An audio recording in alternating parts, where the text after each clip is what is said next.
Good morning students.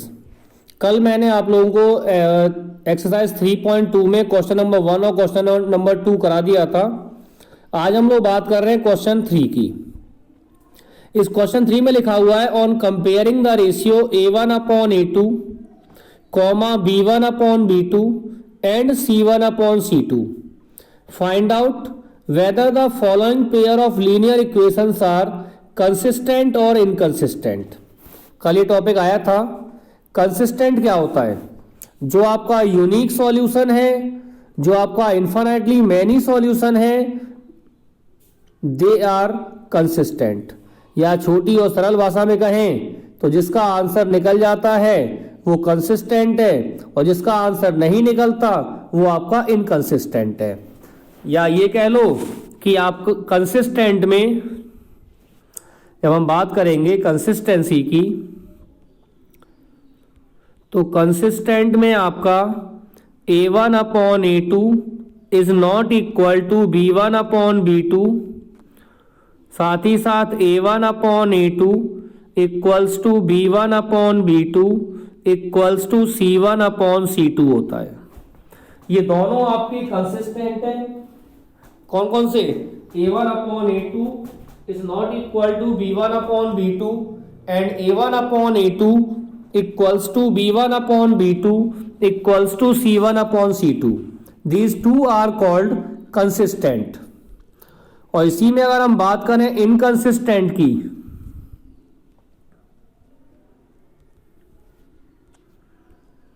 तो inconsistent होता है आपका A1 upon A2 equals to B1 upon B2 is not equals to C1 upon C2।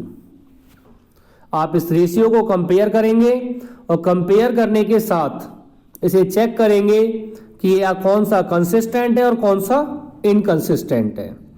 फिर हम बात करते हैं क्वेश्चन नंबर 4 की।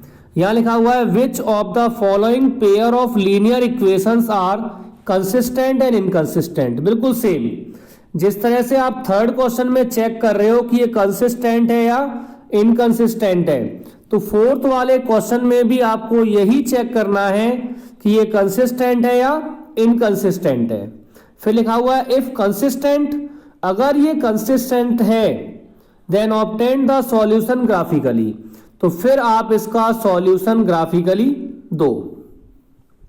कुल मिला के इसने ये कहा है आपसे कि आप पहले इन इक्वेशंस को चेक करोगे कि ये कंसिस्टेंट है या इनकंसिस्टेंट है। जैसे हम फोर्थ के फर्स्ट की बात करें तो यहां लिखा हुआ है x plus y equals to 5, 2x plus 2y equals to 10। जब हम इसमें A1 अपॉन A2 चेक करेंगे तो ये आपका 1 अपॉन 2 आएगा। इसमें जब हम B1 अपॉन B2 चेक करेंगे तो ये भी आपका 1 अपॉन 2 आएगा। जब इसमें हम C1 अपॉन C2 चेक करेंगे तो ये आपका 5 अपॉन 10 यानी ये भी 1 अपॉन 2 आएगा। A1 अपॉन A2 आपका 1 अपॉन 2 है, B1 अपॉन B2 आपका 1 अपॉन 2 है और C1 अपॉन C2 भी आपका 1 अपॉन 2 है। इट मीन्स आपका A1 अपॉन A2 जो है वो B1 अपॉन B2 के बराबर है और जो B1 अपॉन B2 है वो C1 अपॉन C2 के बराबर है। That means it has infinitely many solution. और जब इसके पास इन्फिनिटली मैनी सॉल्यूशंस हैं तो ये कैसा हो जाएगा? कंसिस्टेंट हो जाएगा। और जब ये कंसिस्टेंट हो जाएगा तो इसका ग्राफ कैसा बनेगा? कोइंसिडेंट। इसका ग्राफ कैसा रहेगा? कोइंसिडेंट। सेकेंड वाला भी आपका 1/3, 1/3 और 1/2 है। That means it is inconsistent. अब इसके हम सेकंड की बात करें तो सेकंड में लिखा हुआ है x minus y equals to 8, 3x minus 3y equals to 16। तो A1 अपॉन A2 हो जाएगा आपका 1/3, B1 अपॉन B2 हो जाएगा आपका 1/3 और C1 अपॉन C2 हो जाएगा आपका 8/16 यानी 1/2। It means A1 upon A2 आपका बराबर है B1 अपॉन B2 के, बराबर नहीं है C1 अपॉन C2 के। जब आपका A1 अपॉन A2 बराबर है B1 अपॉन B2 के और बराबर नहीं है C1 अपॉन C2 के, तो ये हो जाएगा आपका पैरेलल लाइंस। क्या बनेगा ये? They are parallel lines. और पैरेलल लाइंस में क्या होता है? नो सॉल्यूशन होता है। और नो सॉल्यूशन को क्या कहते हैं हम लोग? पैरेलल लाइंस क्या होता है? नो सॉल्यूशन क्या कहते हैं हम लोग? इनकंसिस्टेंट। यानी इसका ग्राफ हमें ड्रॉ नहीं करना है। ऐसे आप सेकंड, थर्ड और फोर्थ को भी चेक कर लोगे। ठीक। देन क्वेश्चन नंबर 5 में कह रहा है half the perimeter of a rectangular garden whose length is 4 more than its width is 36, then find the dimension of the garden। ठीक, सवाल को ध्यान से पढ़ो, एक बार दोबारा पढ़ देता हूं मैं। Half the perimeter of a rectangular garden whose length is 4 more than its width is 36, then find the dimension of the garden। यानी हमें पहले इस सवाल को पढ़ के इसे एल्जेब्रिक फॉर्म में कन्वर्ट करना होगा, और जब ये क्वेश्चन आपका एल्जेब्रिक फॉर्म में कन्वर्ट हो जाएगा तो फिर इसे हम ग्राफिकल रिप्रेजेंट करेंगे। ठीक। सबसे पहले दो वेरिएबल हमारे, मैंने कहा था ना हर सवाल में आपको ये चीज देखनी पड़ेगी कि दो वेरिएबल और दो कंडीशंस डेफिनेटली गिवन होंगी। आपको उन दोनों वेरिएबल्स को और दोनों कंडीशंस को प्रॉपर रेक्टिफाई करने की आवश्यकता है। इसमें आपके दो वेरिएबल कौन कौन से हो जाएंगे? एक तो हो जाएगा लेंथ और एक हो जाएगा विड्थ। यानी हमने लेंथ को ले लिया इसमें x और इसमें ब्रेथ को ले लिया हमने y। तो अकॉर्डिंग टू क्वेश्चन पहली इक्वेशन क्या कह रहा है? पहली कंडीशन में length is 4 more then width. Length जो है वो विड्थ से 4 ज्यादा है। क्लियर? अब ये कह रहा है half the perimeter of rectangular garden. Perimeter क्या होता है? पेरीमीटर होता है आपका 2l + b। अब ये कह रहा है कि half the perimeter of rectangular garden, इस पेरीमीटर का हाफ करने पर, ठीक, half the perimeter of a rectangular garden whose length is 4 more than its width is 36। इस लाइन को आप चाहो तो हम ऐसे भी लिख सकते थे, जिसको मैंने अभी मिटाया है आपके लिए, कि 2l + b जो है वो पेरीमीटर के बराबर हो जाता है। अब इस क्वेश्चन में कह रहा है हमसे कि पेरीमीटर का हाफ करने पर, यानी 2l + b को हाफ करने पर, 2l + b को हाफ करने पर, l + b को जब हम हाफ कर देते हैं तो it remains 36। Half the perimeter of a rectangular garden is 36। 2 से 2 गया तो l + b क्या हो जाएगा आपका? 36। तो l क्या लिया हुआ है आपने? x, और b क्या लिया हुआ है आपने? y। तो x + y क्या हो जाएगा आपका? 36। आपकी पहली इक्वेशन क्या बनी? x - y = 4, और दूसरी इक्वेशन बनी हमारी x + y = 36। ठीक है, एक बार आप दोबारा से समझें। 2l + b क्या होता है आपका? पेरीमीटर होता है। अब क्वेश्चन ये कह रहा है कि पेरीमीटर का हाफ जो है वो 36 है। पेरीमीटर का जो हाफ है वो 36 है, और पेरीमीटर क्या होता है? 2l + b। तो 2l + b का हाफ क्या हो जाएगा? 36। 2 से आपका 2 कैंसिल होगा तो क्या बचेगा? ये l + b। l + b क्या हो जाएगा आपका? 36। जब l + b 36 है तो x + y क्या हो जाएगा? 36। Then your first equation is x - y = 4 and second equation is x + y = 36. Then now you have got your two equations, then solve them graphically, and the point of intersection of the graph is your required coordinate, that is your x and y. Then we are going to question number 6.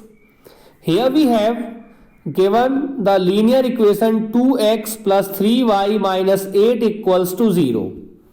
In this question equation 2x plus 3y minus 8 equal to 0 is given, and the question is asking for write another linear equation in two variable such that the geometrical representation of pair so form is intersecting.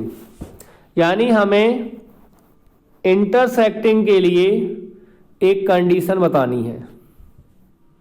अब intersecting lines में क्या होता है? Intersecting lines में होता है आपका a1 upon a2 is not equals to b1 upon b2. 2x plus 3y minus 8 is given. अगर मैं इसको 3x प्लस 2y माइनस 10 कह दूं तो आप यहां चेक करेंगे कि 2/3 क्या हो जाएगा आपका a1 अपॉन a2 और 3/2 क्या हो जाएगा b1 अपॉन b2. यानी 2/3 जो है वो 3/2 के बराबर नहीं हो सकता. तो एक पेयर तो यही हो गया आपका. अच्छा, एक चीज और है, इसमें जरूरी नहीं कि जो मैं लिख रहा हूं वही इसका फिक्स आंसर है. It has many more answers. ठीक, यहां 2 की जगह पे 3 कर दो, ये भी इसका आंसर है.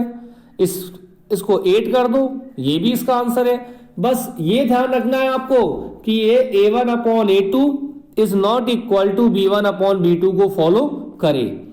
जब कोई भी pair of equations a1 upon a2 is not equal to b1 upon b2 को फॉलो करता है तभी उसकी लाइनें इंटरसेक्टिंग होती हैं.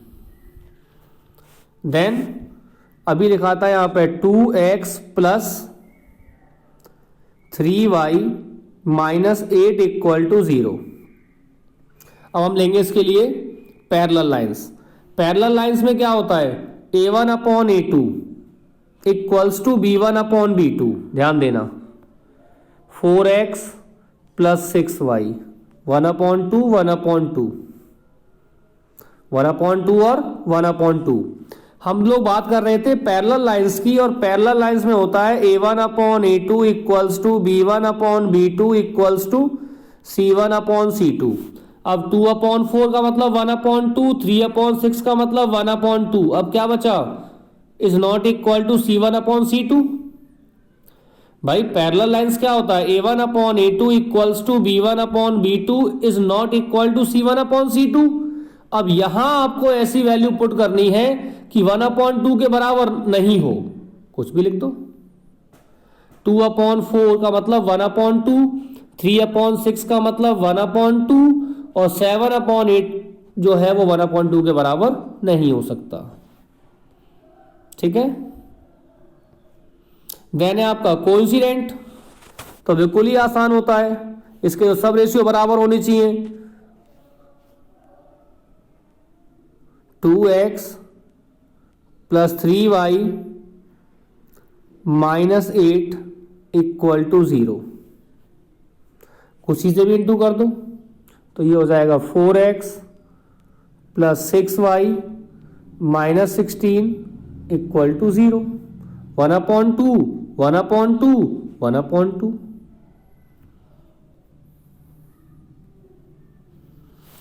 Seventh question, draw the graph of the equation x minus y plus 1 equal to 0 and 3x plus 2y minus 12 equals to 0. Determine coordinate of the vertices of the triangle formed by these lines and y-axis and set the triangular region. पहले आप इसका graph बनाओगे. Graph बनाने के बाद आपके सामने जो कंडीशन आएगी, आपके पास x minus y plus 1 equal to 0 एक ये है, 3x plus 2y minus 12 equal to 0 ये भी है. अब ये हो गया आपका ग्राफ. ग्राफ में जब आप इसे ड्रॉ करोगे तो मान लो एक लाइन ये जा रही है, सपोज एक लाइन ऐसे जाएगी, तो बीच में आपको एक ट्राइंगल बनता हुआ दिखाई देगा. वो ट्राइंगल में फॉलो क्या करना है कि जो आपकी दो इक्वेशंस हैं वो और आपका एक्स एक्सिस, आपकी दो इक्वेशंस और आपका एक्स एक्सिस मिलके जो भी एरिया कवर कर रहा है उस ट्राइंगल को शेड करके दिखाना है. आप लोग इसे कल करके देखिए, नहीं आएगा तो एक नए वीडियो के साथ हम लोग कल दोबारा मिलेंगे। तब तक के लिए हैव अ नाइस डे।